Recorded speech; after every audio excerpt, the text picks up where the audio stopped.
Doctor Shivakumara ಮಹಾಸ್ವಾಮಿಗಳವರ 7ನೇ ಪುಣ್ಯೋತ್ಸವ. ಕಾಯಕವೇ ಕೈಲಾಸ ಅಂದರು ಬಸವ. ದಾಸೋಹದ ಮೂಲಕ ಹೆಸರನ್ನು ಮಾಡಿದಂತಹ ಮಹಾನ್ ವ್ಯಕ್ತಿ. ಸಿದ್ಧಗಂಗಾ ಕ್ಷೇತ್ರವೇ ಪೂಜ್ಯರ ಉಸಿರು. ಈ ಊರಿನ ಎಲ್ಲ ನಾಗರಿಕರು ಶ್ರೀಗಳ ಒಂದು ಪ್ರತಿಮೆಯನ್ನು ಮಾಡಿಸಿ ಇವತ್ತು ದಾಸೋಹ ದಿನ ಅಂತ ಹೇಳಿ ಒಪ್ಪಿಕೊಂಡಿದ್ದಾರೆ. ಪುಣ್ಯ ಸ್ಮರಣೆ ಮಾಡೋದಕ್ಕೆ ಶುರು ಮಾಡಿ 7 ವರ್ಷನೂ ಸತತವಾಗಿ ಮಾಡ್ತಾ ಇದೀವಿ ನಮ್ಮೂರಲ್ಲಿ. ಪ್ರತಿ ವರ್ಷನೂ ನಮ್ಮ ಊರಿನ ಎಲ್ಲಾ ಜನತೆಗೆ ಒಳ್ಳೇದಾಗ್ಲಿ ಅಂತ ದೇವರಲ್ಲಿ ಪ್ರಾರ್ಥಿಸುತ್ತೇನೆ. ಕೋಟ್ಯಾನುಕೋಟಿ ವಿದ್ಯಾರ್ಥಿಗಳಿಗೆ ತ್ರಿವಿಧ ದಾಸೋಹವನ್ನು ಕೊಟ್ಟಿದ್ದಾರೆ. ಕೋಟ್ಯಾಂತರ ಮನೆಗಳು ದೀಪ ಹಚ್ಚಿ ಅವರ ಸಂಸಾರಗಳನ್ನ ಸಾಕ್ತಾ ಇದ್ದಾರೆ. ಇವತ್ತಿನ ಒಂದು ಶುಭ ದಿನ.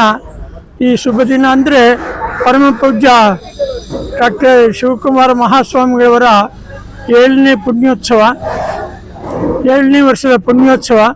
ಅದಕ್ಕೆ ಈ ದಿವಸ ದಾಸೋಹ ದಿನ. ಅವರು ಕಾಯಕ ಯೋಗಿ, ದಾಸೋಹ ಯೋಗಿ, ತ್ರಿವಿಧ ದಾಸೋಹ ಯೋಗಿಗಳಾಗಿರೋದ್ರಿಂದ ಈ ಪುಣ್ಯ ಸ್ಮರಣೆಯ ದಿವಸ ಈ ಊರಿನ ಎಲ್ಲ ನಾಗರಿಕರು ಜಾತಿ ಮತ ಭೇದವಿಲ್ಲದೆ ಎಲ್ಲರೂ ಸೇರಿ ಶ್ರೀಗಳ ಒಂದು ಪ್ರತಿಮೆಯನ್ನು ಮಾಡಿಸಿ ಅವರ ಪೂಜೆಯನ್ನು ಮಾಡಿ ಗುರುಗಳನ್ನ ಕರೆಸಿ ಪಾದಪೂಜೆಯನ್ನು ಮಾಡಿ ಇವತ್ತು ದಾಸೋಹ ದಿನ ಅಂತ ಹೇಳಿ ಎಲ್ಲರೂ ಅದನ್ನು ಒಪ್ಪಿಕೊಂಡಿದ್ದಾರೆ.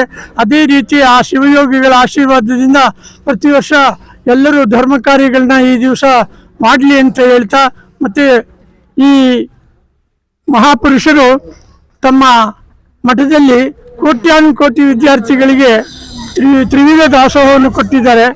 ಆ ತ್ರಿವಿಧ ದಾಸೋಹವನ್ನು ತಗೊಂಡು ಬೆಳೆದಂಥ ಪಟುಗಳು ಅಂದರೆ ವಿದ್ಯಾರ್ಥಿಗಳು ಪ್ರಪಂಚದಾದ್ಯಂತ ಇದ್ದಾರೆ. ಅನೇಕ IPS ಅಧಿಕಾರಿಗಳಿರ್ಬೋದು, IAS ಅಧಿಕಾರಿಗಳಿರ್ಬೋದು, ಅಥವಾ ಇಂಜಿನಿಯರ್ಸ್ಗಳಿರ್ಬೋದು, ಬೇರೆ ಉದ್ಯೋಗವನ್ನು ಅರಸಿ ಪ್ರಪಂಚದಾದ್ಯಂತ ಇದ್ದಾರೆ. ಮಠ ಅವತ್ತು ಇವರಿಗೆ ಆಶ್ರಯ ಕೊಟ್ಟಿತ್ತು. ಆ ಆಶ್ರಯದಿಂದ ಇವತ್ತು ಕೋಟ್ಯಾಂತರ ಮನೆಗಳು ದೀಪ ಹಚ್ಚಿ ಅವರ ಸಂಸಾರಗಳನ್ನ ಸಾಕ್ಕೊಳ್ತಾ ಇದ್ದಾರೆ. ಅದರಿಂದ ಮಠ ಏನು ಬಡವಾಗಿಲ್ಲ. ಇಷ್ಟು ಜನ ಕೋಟ್ಯಾನುಗಟ್ಟಲೆ ವಿದ್ಯಾರ್ಥಿಗಳಿಂದ ಬಂದಂಥ ವಿದ್ಯಾರ್ಥಿಗಳು ಅವರು ದೊಡ್ಡ ಶ್ರೀಮಂತರಾಗಿದ್ದಾರೆ, ಇಂಜಿನಿಯರ್ ಆಗಿದ್ದಾರೆ, ಡಾಕ್ಟರ್ ಆಗಿದ್ದಾರೆ, IPS IAS ಅಧಿಕಾರಿಗಳಾಗಿದ್ದಾರೆ. ಇವರೆಲ್ಲರ ಮನೆ ದೀಪ ಉರಿತಾ ಇದೆ. ಅದಲ್ಲದೆ ಸಾಮಾನ್ಯ SSLC PUC ಮಾಡ್ಕೊಂಡಂಥ ನಾಗರಿಕರು ಕೂಡ ತಮ್ಮ ಸಂಸಾರವನ್ನು ಸಾಕಲಿಕ್ಕೆ ಏನೋ ಒಂದು ಉದ್ಯೋಗವನ್ನು ಅರಸಿ ಸಂಸಾರವನ್ನು ಸಂಬಳ ತೆಗೆದುಕೊಂಡು ಸಂಸಾರವನ್ನು ಸಾಕ್ತಾ ಇರ್ತಾರೆ. ಇವ್ರ ಮನೆಗೆಲ್ಲ ದೀಪ ಉರಿತಾವೆ. ಇವೆಲ್ಲ ಪರಮ ಪೂಜ್ಯರ ಆಶೀರ್ವಾದ ಅಂತ ನಾವೆಲ್ಲ ಭಾವಿಸ್ಕೊಂಡು ಮುಂದೆ ಇದೇ ಥರ ನಾವು ಧರ್ಮ ರಕ್ಷಿತಃ ಅಂತ ಧರ್ಮಕ್ಕೋಸ್ಕರ ನಾವೆಲ್ಲರೂ ಹೊಡೆದಾಡ್ಕೊಂಡು ನಾವು ಒಂದಾಗಿದ್ದು ಈ ಧರ್ಮವನ್ನು ಬೆಳೆಸ್ಕೊಬೇಕು. ಇವತ್ತಿನ ದಿವಸ ವಿಶೇಷವಾದ ದಿವಸ. ಯಾಕೆಂದ್ರೆ ಪರಮ ಪೂಜ್ಯರು ಈ ದೇಶಕ್ಕೆ ಮತ್ತು ಈ ರಾಜ್ಯಕ್ಕೆ ಅನ್ನವನ್ನು ಕೊಟ್ಟಂತ ಪರಮ ಪೂಜ್ಯರು ಇವತ್ತು ಅವ್ರದ್ದು ಸಂಸ್ಕರಣಾ ದಿವಸ. ಯಾಕಪ್ಪ ಇಷ್ಟೊಂದು ವಿಜೃಂಭಣೆಯಿಂದ ಮಾಡ್ತೀವಿ ಅಂದರೆ, ಈ ಕಾರ್ಯಕ್ರಮದ ವಿಶೇಷ ಅಂದರೆ ದಾಸೋಹದ ಮೂಲಕ ಹೆಸರನ್ನು ಮಾಡಿದಂತಹ ಮಹಾನ್ ವ್ಯಕ್ತಿ. ಆ ದಾಸೋಹಕ್ಕೆ ಹೆಸರುವಾಸಿಯಾದಂಥ ಶಿವಕುಮಾರ ಮಹಾಸ್ವಾಮಿಗಳು. ಈ ದಿನ ನಾನು ಅನ್ಕೊಂಡಾಗೆ ಸುಮಾರು ಕಡೆ ದಾಸೋಹ ಕಾರ್ಯಕ್ರಮ, ದಾಸೋಹ ದಿನ ಅಂತಾನೆ ಸರ್ಕಾರ ಘೋಷಣೆ ಮಾಡಿರೋದ್ರಿಂದ ದಾಸೋಹ ದಿನ ಅಂತಾನೆ ಮಾಡ್ತಾರೆ. ಎಲ್ಲದಕ್ಕಿಂತ ಮುಂಚಿತವಾಗಿ ನಮ್ಮ ಕೈಲಿ ದೊಡ್ಡದಾಗಿ ಮಾಡೋಕ್ಕಾಗದಿರೋ ಚಿಕ್ಕ ಗ್ರಾಮ ಕೃಷ್ಣಸಾಗರ ಗ್ರಾಮ ಚಿಕ್ಕದಾಗಿ ನಮ್ಮ ಸಂಘದ ಹುಡುಗರೆಲ್ಲ ಸೇರ್ಕೊಂಡು ಒಂದು ಸಣ್ಣದಾಗಿ ದಾಸೋಹ ಕಾರ್ಯಕ್ರಮ ಪ್ರತಿ ವರ್ಷವೂ, ಇದು 7ನೇ ವರ್ಷವೂ ಸಹ ದಾಸೋಹ ಕಾರ್ಯಕ್ರಮ ಮಾಡ್ಕೊಂಬತ್ತಾ ಇದ್ದೀವಿ.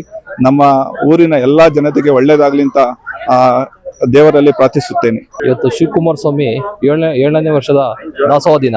ಇಂದು ನಾವು ದಾಸೋಹ ದಿನ ಅಂಗವಾಗಿ ಅನ್ನ ಸಂತರ್ಪಣೆ ಇಟ್ಕೊಂಡಿದ್ದೀವಿ. ವಿಜೃಂಭಣೆಯಿಂದ ಮಾಡ್ತಾ ಇದ್ದೀವಿ. ಇದು ಕೃಷ್ಣಸಾಗರ ಗ್ರಾಮದಲ್ಲಿ. ಶಿವಕುಮಾರ್ ಸ್ವಾಮೀಜಿಗಳ ಪದಗಳ ಅರಿವಿಸಿ ನಾನು ಮಾತಾಡೋದಕ್ಕೆ ಇಷ್ಟಪಡ್ತೀನಿ. ನಾನು ಕೂಡ ಸಿದ್ಧಗಂಗಾ ವಿದ್ಯಾಸಂಸ್ಥೆನಲ್ಲಿ ವಿದ್ಯಾಭ್ಯಾಸ ಮಾಡ್ತಿದ್ದೀನಿ ಅಂತ ತುಂಬಾ ಹೆಮ್ಮೆಯಿಂದ ಹೇಳ್ಕೋಬಹುದು. ಇವತ್ತಿಗೆ 7 ವರ್ಷ ಆಯ್ತು ಅವರ ಪುಣ್ಯ ಸ್ಮರಣೆ ಮಾಡೋದಕ್ಕೆ ಶುರು ಮಾಡಿ. 7 ವರ್ಷನೂ ಸತತವಾಗಿ ಮಾಡ್ತಾ ಇದೀವಿ ನಮ್ಮೂರಲ್ಲಿ. ಪ್ರತಿ ವರ್ಷನೂ ಬೆಳಗ್ಗೆಯಿಂದ ತಿಂಡಿ ಊಟ ಎಲ್ಲ ಏನೋ ಸಿದ್ಧಗಂಗಾ ಮಠದಷ್ಟು ಮಾಡ್ಲಿಲ್ಲ ಅಂದ್ರೂ ಅವರ ಹೆಸರು ಹೇಳ್ಕೊಂಡು ನಮ್ಮ ಕೈಲಾಗಿ ಕೃಷ್ಣಸಾಗರದ ಜನತೆ ಎಷ್ಟಾಗುತ್ತೋ ಅಷ್ಟು ಪ್ರತಿ ವರ್ಷ ಮಾಡ್ಕೊಂಡು ಬಂದಿದ್ವಿ. ತುಂಬಾ ಖುಷಿ ಆಗುತ್ತೆ ಇದ್ರ ಬಗ್ಗೆ. ನೀವು ಸಿದ್ಧಗಂಗಾ ಮಠದ ವಿದ್ಯಾರ್ಥಿ ನೋಡಿದೀನಿ. ಸೆಕೆಂಡ್ PUC ನಲ್ಲಿ ನಮ್ದು ಒಂದು ಪ್ರೋಗ್ರಾಮ್ ಕರೆಸಿದ್ವಿ. ತುಂಬಾ ಖುಷಿ ಆಗ್ತಿತ್ತು. ಅವರ ಇಂಗ್ಲಿಷ್, ಅವ್ರ ಕಾನ್ಫಿಡೆಂಟ್, ಅವರ ಸ್ಪೀಡ್ ಇಂಗ್ಲಿಷ್ ನನಗೆ ತುಂಬಾ ಇಷ್ಟ ಆಗ್ತಿತ್ತು. ಪ್ರತಿ ವರ್ಷ 1 ಅವರ್ ಕ್ಲಾಸ್ ಕೂಡ ತಗೋತಾ ಇದ್ರು.